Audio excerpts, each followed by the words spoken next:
Bismillahirrahmanirrahim. Assalamualaikum warahmatullahi ta'ala wabarakatuh. Alhamdulillahirabbil alamin wa kafa, summa salatu wassalamu ala sayyidina Muhammadin al-Mustafa wa ala alihi wa ashabi ahli sidqi wal wafa, amma ba'du. Hadirin hadirat pemirsa NU TV yang dirahmati Allah Subhanahu wa taala, berjumpa kembali dalam acara Kultum Nutrition bersama saya Khalid Ar-Rifai. Yang pada malam hari ini kita akan membahas tentang tema manusia yang merugi. Nah, tema manusia yang merugi ini diambil dari sebuah surat yang cukup terkenal menurut saya, dan insya Allah hadirin para netizen semua hafal surat ini. Saya akan bacakan. Bismillahirrahmanirrahim.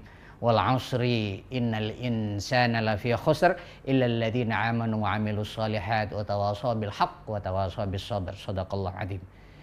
Allah di sini bersumpah wal 'asri, demi masa, demi waktu.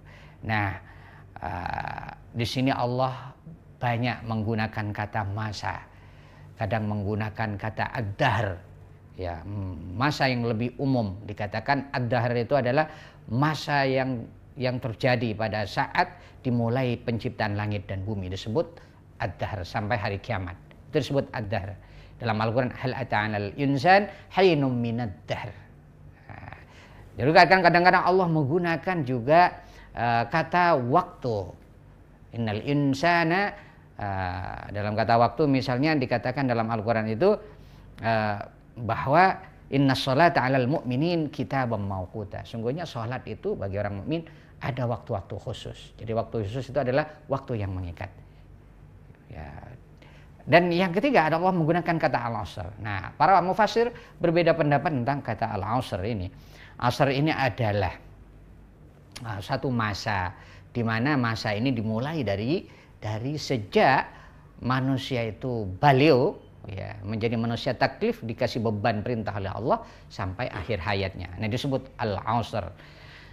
Nah, kemudian ini kenapa Allah bersumpah demi waktu asar ini? Karena waktu ini merupakan modal yang paling besar, paling utama bagi kehidupan manusia. Manusia itu kalau tidak ada waktu, dia tidak akan bisa hidup, tidak bisa dia tidak akan bisa beramal. Maka di situ Allah bersumpah demi waktu, demi asar. Karena kalau orang sudah kehilangan modal waktu itu, dia tidak akan bisa menggantikannya. Dia tidak akan bisa mengulanginya. Ya hilang begitu saja, terlewatkan. Kalau kita masih kehilangan sesuatu yang berharga dalam hidup kita, kita masih mampu menggantinya atau mencari ganti. Tapi orang kehilangan waktu, itu tidak akan mungkin. Makanya disebut wal asri, Allah bersumpah demi waktu. Nah, ada yang mengatakan wal asri demi waktu asar. Karena waktu asar itu masa-masa yang kritis dalam kehidupan manusia. Kadang-kadang ketika manusia sudah sampai pada waktu asar, dia masih nggak mau sadar, ya, nggak mau menyadari, udah waktunya sudah asar katanya.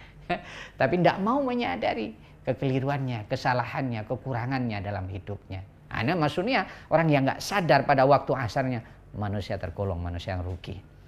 Innal insana lafi khusrin.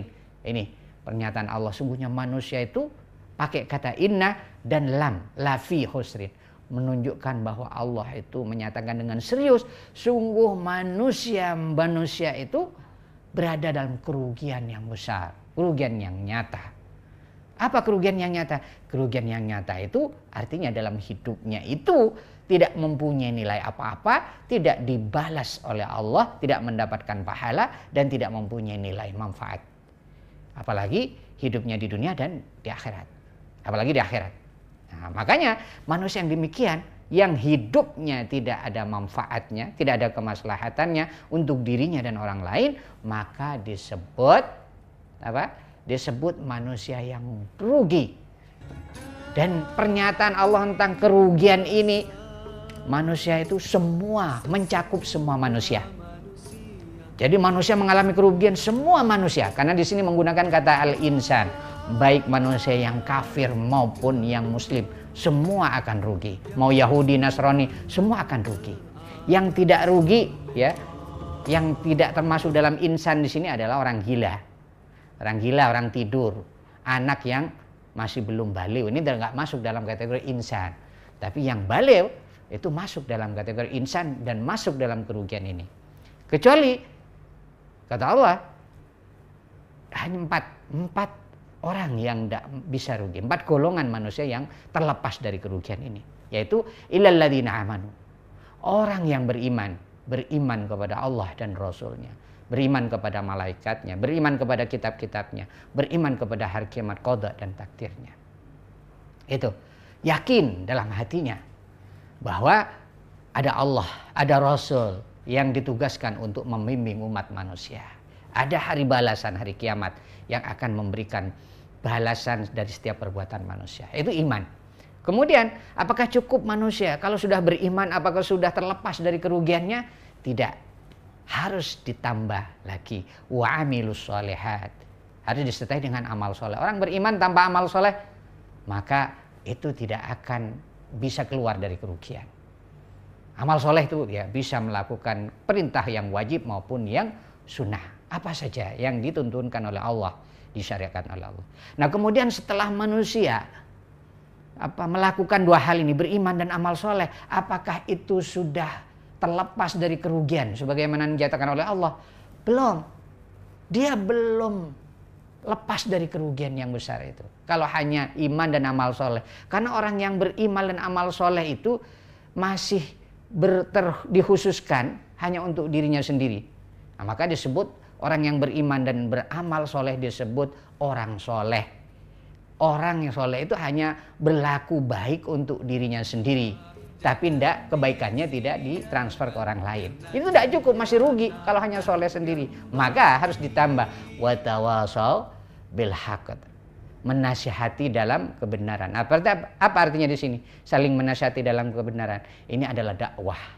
Proses ta'allum, taklim, proses belajar mengajar, proses dakwah, saling menasihati dalam kebenaran.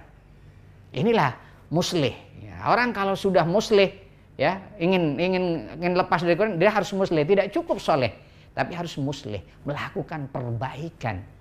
Kesolehannya ditransfer ke orang lain. Itu muslih. Wa tawasau bil haq, wa tawasau bis sabr. Kemudian dalam diri manusia ini ada potensi untuk tidak sabar dalam melakukan amal kebaikan, ketaatan. Itu kadang-kadang manusia tidak sabar. Diperlukan kesabaran untuk taat. Melakukan ketaatan saja kalau tidak sabar, manusia nggak bakal bisa taat. Manusia nggak sabar, ya, dia tidak bakal istiqomah. Sabar dalam ketaatan, sabar menghadapi godaan di dunia, sabar terhadap musibah yang datang. Itu yang harus selalu. Nah kalau manusia sudah lengkap dari 4 hal ini, menjadi orang soleh, beriman, beramal soleh, kemudian saling menasihati, berdakwah, saling menasihati dalam kebaikan, kebenaran, dan kesabaran, maka insya Allah manusia akan terbebas dari kerugian yang nyata. Dan ini menarik, terakhir saya akan bawakan kutipan dari Imam Syafi'i. Seandainya manusia itu mentadaburi hadil ayah tentang ayat ini, lawasi'athum. Niscaya ayat ini sudah menjadi cukup bagi manusia untuk menyelamatkan dirinya dari siksaan Allah. Seandainya dalam Al-Quran tidak ada ayat lain, hanya surat Wal Asri ini, itu sudah cukup bagi manusia untuk menjadi bekal keselamatan dirinya di dunia sampai di akhirat. Itulah hadirin, hadirat, pemirsa Nutisan yang dirahmati Allah Subhanahu wa taala, mudah-mudahan bermanfaat, mudah-mudahan Allah mengeluarkan kita dari kerugian yang nyata ini. Demikian, wallahul muwaffiq ila aqwamit thoriq, wal 'afwu minkum. Wassalamualaikum warahmatullahi wabarakatuh.